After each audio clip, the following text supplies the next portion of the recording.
Hello friends, welcome back to my channel health and beauty tips by Saranya. నా ఛానల్ని గనక మొదటిసారి చూసినట్లయితే తప్పకుండా సబ్స్క్రైబ్ చేసుకోండి. పార్లర్కి వెళ్ళే పని లేకుండా ఇంట్లోనే చాలా ఈజీగా వ్యాక్స్ని ఎలా తయారు చేసుకోవాలో ఈ వీడియోలో చూసేద్దాం. ఈ వీడియోలో wax complete step by step ప్రాసెస్ని మొత్తం చూపిస్తాను.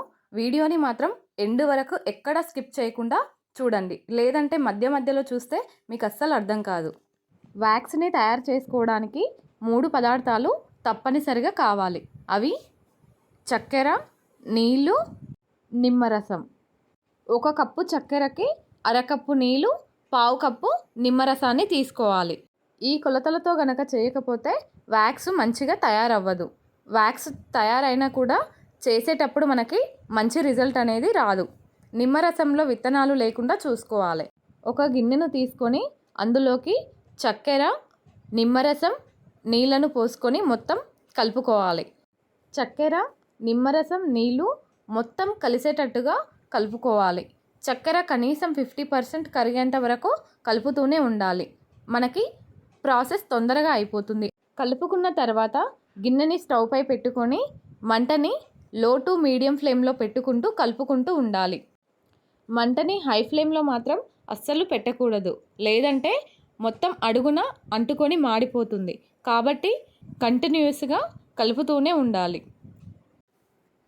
పార్లర్కి వెళ్ళి డబ్బులు ఖర్చు పెట్టే పని లేకుండా ఇంట్లోనే సింపుల్గా షుగర్ వ్యాక్స్ని తయారు చేసుకొని మనకు ఎప్పుడు కావాలంటే అప్పుడు వ్యాక్స్ను చేసుకోవచ్చు. చాలా ఈజీగా చేసుకోవచ్చు.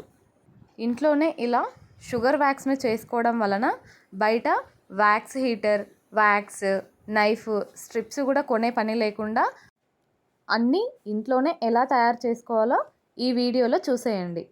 వీడియోని మాత్రం ఎక్కడ స్కిప్ చేయకుండా ఎండ్ వరకు చూసేయండి. వీడియోలో చూపిస్తున్న విధంగా కంటిన్యూస్గా కలుపుతూనే ఉండాలి. ఇలా కలుపుతూ ఉంటే మనకి గోల్డెన్ కలర్లోకి చేంజ్ అవుతుంది. గోల్డెన్ కలర్ వచ్చిన తర్వాత స్టవ్ని కంప్లీట్గా లో ఫ్లేమ్లో పెట్టుకొని చాక్లెట్ కలర్లోకి మారేంత వరకు కలుపుతూనే ఉండి పాకం రెడీ అయ్యిందో లేదో అని ఎలా చెక్ చేస్తామో సేమ్ అలాగే ఒక బౌల్లోకి వాటర్ని తీసుకొని ఒక 2-3 డ్రాప్స్ వేసుకొని చూసుకోవాలి. ఇలా వీడియోలో చూపిస్తున్న విధంగా వచ్చిందంటే సరిపోతుంది. మనకి వ్యాక్స్ రెడీ అయినట్టే. వ్యాక్స్ రెడీ అయ్యిందని అనుకున్నప్పుడు స్టవ్ ఆఫ్ చేసుకుంటే సరిపోతుంది. వ్యాక్స్ కూల్ అయ్యేలోపు మనం స్ట్రిప్స్ని తయారు చేసుకుందాం.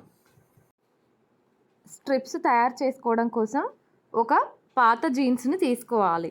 జీన్స్ని ఎక్కడైతే స్టిచ్చెస్ ఉన్నాయో వాటి ఎడ్జెస్ మొత్తం కట్ చేసుకోవాలి. స్ట్రిప్స్ని కూడా బయట కొనే పని లేకుండా ఇంట్లోనే చాలా సింపుల్గా ఏదైనా పాత జీన్స్ని, చినిగిపోయినా కానీ పాతది వాడని జీన్స్ని కానీ తీసుకొని వీడియోలో చూపిస్తున్న విధంగా కట్ చేసుకుంటే మనం బయట కొనే పని లేకుండా ఇంట్లోనే ఈజీగా చేసుకోవచ్చు. జీన్స్ సైడ్లను కూడా తప్పకుండా కట్ చేసుకోవాలి, లేదంటే వ్యాక్స్ చేసేటప్పుడు ఇబ్బంది అవుతుంది. రెగ్యులర్గా పార్లర్కి వెళ్ళి చేయించుకోవడానికి వీలు కాని వాళ్ళు, ఇంట్లోనే ఉండే ఆడవాళ్ళు ఎవరైనా సరే ఇలా ఇంట్లోనే ఈజీగా షుగర్ వ్యాక్స్ని చేసుకుంటే ప్రాసెస్ కూడా చాలా ఈజీగా ఉంటుంది. మనీ కూడా సేవ్ అవుతాయి. మీరు ఒకసారి ట్రై చేసి చూడండి, చాలా మంచి రిజల్ట్ ఉంటుంది. సెల్ఫ్గా కూడా అలవాటు అవుతుంది. స్ట్రిప్స్ని మాత్రం సేమ్ ఈ వీడియోలో చూపిస్తున్న విధంగానే అదే సైజులోనే కట్ చేసుకోండి. మనకి వ్యాక్స్ చేసుకునేటప్పుడు చాలా ఈజీగా ఉంటుంది. వ్యాక్స్ చేసుకునేటప్పుడు స్ట్రిప్స్ని పట్టుకొని లాగుతాం కాబట్టి కరెక్ట్గా ఈ సైజులో ఉంటే సరిపోతుంది. మరీ చిన్న సైజున్నా పెద్ద సైజున్నా లాగేటప్పుడు చాలా ఇబ్బంది అవుతుంది. ఈ సైజు మనకి కరెక్ట్గా సరిపోతుంది. మీకు ఒక డౌట్ రావచ్చు, ఈ జీన్స్తో చేస్తే మనకి హెయిర్ రిమూవ్ అవుతుందా లేదా, వ్యాక్స్ చేయడం వస్తుందా రాదా అని డౌట్ ఉంటుంది. కానీ ఈ వీడియో మొత్తం చూడండి, మీకే అర్థమవుతుంది. వ్యాక్స్ 70-80% కూల్ అయిన తర్వాత ఒక బౌల్లోకి లేదంటే ఏదైనా ఒక డబ్బాలోకి ట్రాన్స్ఫర్ చేసుకోవాలి. మరి వేడిగా ఉన్నప్పుడు తీసుకోవద్దు. మనం వ్యాక్స్ చేసుకునేటప్పుడు చాలా పెయిన్ ఉంటుంది కాబట్టి 70-80% కూల్ అవుతే కరెక్ట్గా సరిపోతుంది. వ్యాక్స్ చేసే ముందు తప్పనిసరిగా పౌడర్ని అప్లై చేసుకోవాలి, లేదంటే పెయిన్ వస్తుంది, మనకి హెయిర్ కంప్లీట్గా రిమూవ్ అవ్వదు, జారిపోతుంది. కాబట్టి తప్పనిసరిగా పౌడర్ని అప్లై చేసుకోవాలి. వ్యాక్స్ అప్లై చేసేటప్పుడు హెయిర్ డైరెక్షన్ని చూసి అప్లై చేసుకోవాలి, లేదంటే హెయిర్ మధ్యలోనే కట్ అయిపోయి మనకి రూట్ నుంచి హెయిర్ అనేది రిమూవ్ అవ్వదు. కాబట్టి తప్పకుండా డైరెక్షన్స్ని చూసి మాత్రమే అప్లై చేసుకోవాలి. నేను ఇంట్లో ఉన్న వాటితోనే ఎలా వ్యాక్స్ చేసుకోవాలో చెప్తున్నాను కాబట్టి నేను ఐస్ క్రీమ్ స్టిక్స్ని తీసుకున్నాను.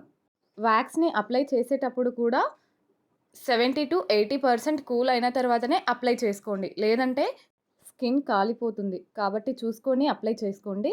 ఇలా హెయిర్ డైరెక్షన్ చూసుకొని వ్యాక్స్ని అప్లై చేసుకున్న తర్వాత మనం ఏ డైరెక్షన్లో అయితే వ్యాక్స్ని అప్లై చేసుకున్నామో అదే డైరెక్షన్లోకి స్ట్రిప్స్ని కట్ చేసుకున్నాం కదా, జీన్స్ లోపల సైడ్ని పెట్టి మనము ఏ డైరెక్షన్లో అయితే వ్యాక్స్ని అప్లై చేసుకున్నామో దాని ఆపోజిట్ డైరెక్షన్లో పట్టుకొని స్ట్రిప్ని పైకి లాగాలి. అప్పుడు మనకి హెయిర్ అనేది ఈజీగా రిమూవ్ అవుతుంది. మనకి ఇంట్లో ఐస్ క్రీమ్ స్టిక్స్ అవైలబుల్గా లేనప్పుడు కూడా మన ఇంట్లో ఉన్న టీ స్పూన్స్ని వ్యాక్స్లో బ్యాక్ సైడ్ నుంచి డిప్ చేసి అప్లై చేసుకోవాలి. సేమ్ నేను ఫస్ట్ ఎలా అయితే చెప్పానో అదే ప్రాసెస్లో చేసుకుంటే సరిపోతుంది. అలా కాకుండా వ్యాక్స్ నైఫ్తో చేసుకుంటే ఇంకా పర్ఫెక్ట్గా వస్తుంది, మనకు వ్యాక్స్ కూడా ఈజీగా అప్లై అవుతుంది. వ్యాక్స్ని అప్లై చేసుకునేటప్పుడు తప్పనిసరిగా హెయిర్ డైరెక్షన్స్ని చూసుకొని మాత్రమే అప్లై చేసుకోండి, లేదంటే మనకు హెయిర్ అనేది రిమూవ్ అవ్వకుండా మధ్యలోనే కట్ అయిపోయి మనకి హెయిర్ అనేది రూట్ నుంచి రిమూవ్ అవ్వదు. చూసుకొని అప్లై చేసుకోండి. ఈ స్ట్రిప్స్ని కూడా తప్పకుండా బ్యాక్ సైడ్ నుంచే పెట్టి లాగాలి, లేదంటే మనకి వ్యాక్స్ అనేది అంటుకోకుండా హెయిర్ అనేది రిమూవ్ అవ్వదు. చూసుకొని వ్యాక్స్ని కరెక్ట్గా చేసుకోండి. వ్యాక్స్ మొత్తం ప్రాసెస్ని ఇదే ప్రాసెస్లో చేసుకోండి. ఇలా వ్యాక్స్ నైఫ్తో చేసుకుంటే మనకి తొందరగా అయిపోతుంది, పర్ఫెక్ట్గా వస్తుంది. చూసారు కదా, వ్యాక్స్ చేసిన దానికి చెయ్యని దానికి డిఫరెన్స్ తెలుస్తుంది. మనకి హెయిర్ అనేది రిమూవ్ అయిపోతుంది. ఇంకో విషయం ఏంటంటే మనం స్ట్రిప్ని పెట్టిన తర్వాత కంపల్సరీ దాని మీద రబ్ చేయాలి. అప్పుడే మనకి స్ట్రిప్ అనేది అతుక్కొని లాగినప్పుడు మనకి హెయిర్ అనేది ఈజీగా వచ్చేస్తుంది. స్ట్రిప్ని రబ్ చేయకుండా పెట్టిన వెంటనే లాగితే మనకి హెయిర్ అనేది అస్సలు రాదు. ఇది గుర్తుపెట్టుకోండి. చూడండి డిఫరెన్స్.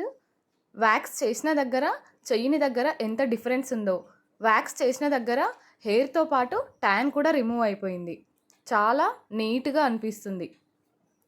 వ్యాక్స్ చేసిన తర్వాత వాటర్తో నీట్గా క్లీన్ చేసుకున్న తర్వాత మాయిశ్చరైజర్ని తప్పనిసరిగా అప్లై చేసుకోవాలి, లేదంటే మనకి స్కిన్ ర్యాషెస్ వచ్చి మనకి స్కిన్ రెడ్డిష్ అయిపోతుంది. కొందరికి సెన్సిటివ్ స్కిన్ ఉంటుంది కాబట్టి తప్పనిసరిగా మాయిశ్చరైజర్ని అప్లై చేయాలి. ఫస్ట్ టైం వ్యాక్స్ చేసుకున్న వాళ్ళకి కానీ చాలా సెన్సిటివ్ స్కిన్ ఉన్న వాళ్ళకి రెడ్డిష్ అయిపోయి దద్దుర్లు కూడా వస్తుంది. అలాంటి టైంలో చల్లని వాటర్తో కానీ ఐస్తో కానీ మసాజ్ చేస్తే సరిపోతుంది. ఇంకొక మెథడ్లో ఎలాంటి నైఫ్ లేకుండా ఎలాంటి స్ట్రిప్ లేకుండా డైరెక్ట్ వ్యాక్స్తోనే ఎలా చేసుకోవాలో ఇప్పుడు చూసేయండి. వ్యాక్స్ అనేది తప్పనిసరిగా 80% కూల్ అవ్వాలి. అప్పుడు కొద్దిగా వ్యాక్స్ని తీసుకుంటూ నేను వీడియోలో చూపిస్తున్న విధంగా మొత్తం స్ప్రెడ్ చేసుకొని ఒక 5 సెకండ్స్ పాటు దానిపై డ్యాప్ చేసుకోవాలి. డ్యాప్ చేసుకున్న తర్వాత మనం ఏ డైరెక్షన్లో అయితే వ్యాక్స్ని పెట్టుకున్నామో దాని ఆపోజిట్ డైరెక్షన్లోకి తీసి మనం వ్యాక్స్ని లాగాలి. మనకు అప్పుడు ఈజీగా హెయిర్ అనేది రూట్ నుంచి రిమూవ్ అయిపోతుంది. చూస్తున్నారు కదా, మీరే అబ్జర్వ్ చేయండి ఎంత డిఫరెన్స్ ఉందో వ్యాక్స్ చేసిన దానికి చెయ్యని దానికి. చూసారు కదా వ్యాక్స్ కంప్లీట్ ప్రాసెస్ ఎలా చేయాలో, వ్యాక్స్ ప్రిపరేషన్ నుంచి వ్యాక్స్ ఎలా చేసుకోవాలో కంప్లీట్ ప్రాసెస్ చూపించాననే అనుకుంటున్నాను. మీకు గనక నచ్చినట్లయితే లైక్ చేయండి, షేర్ చేయండి. మీకు ఎలాంటి వీడియోస్ కావాలో కామెంట్ చేయండి, సబ్స్క్రైబ్ చేసుకోండి.